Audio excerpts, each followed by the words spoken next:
I call the honourable member for Indi. My question is to the Minister for Education. Minister, you have stated that deregulation of higher education will not necessarily lead to higher fees. If regional universities are not in a position to increase fees, I'm concerned that this will mean they will not be obliged to offer new Commonwealth scholarships, which are funded from increased fees. Minister, would you please consider pooling the scholarship funds and redistributing to all students on a needs basis? I call the Honourable Minister for Education. Well, I thank the member for Indi for her question, and I had the pleasure this morning of hosting her and the High Water Theatre students from her electorate. You have no class at all, do you? That's the problem. None whatsoever. I was actually talking about— The member for McGowan.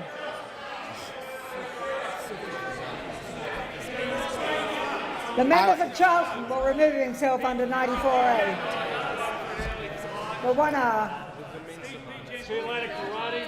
If the member for McEwen had cared to wait and hear the answer, I was actually talking about theatre students from non-mainstream schooling who have been hurt by trauma and abuse and are finding their way back into higher education through the arts in the member for Indi's electorate. And if he had cared to be a little bit better mannered, he would have heard that that's what I was talking about. But unfortunately, I expect very little from the member for McEwen. To answer the member for Indi's question, I know that she cares very deeply about education, as the transformative nature of it can help kids like the ones from High Water Theatre, but also young people across Australia, particularly in rural and regional areas, lift their qualifications and their opportunity to get better jobs and earn more income. In terms of the deregulation of fees, the tremendous opportunity presented by our reforms is to let universities make their own decisions about what they value the most in their institutions and what they believe they can charge higher fees for, and also in a regional and rural area how to price their courses in order to compete with the institutions in the city.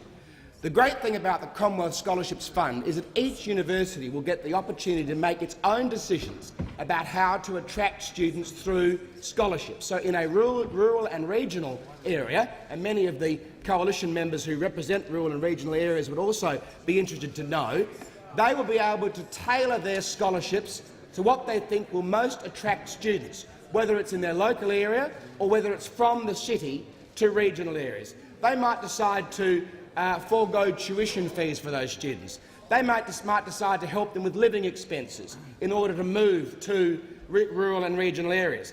They might decide to pay them relocation expenses. So the reason why each institution will make its own decisions about fees and how to spend its Commonwealth scholarships within the guidelines that the Commonwealth will develop through our working groups is so that they can compete with suburban institutions. So I see great opportunities for rural and regional institutions in our reforms. And I would also point out to the member that there have been some excellent articles written about this by rural and regional vice-chancellors or former vice-chancellors like Jim Barber from the member for New England's electorate, who was the vice-chancellor at UNE in the Australian Financial Review just after the budget, pointing out the opportunities that deregulation presented to rural and regional areas, and I'd recommend it to her.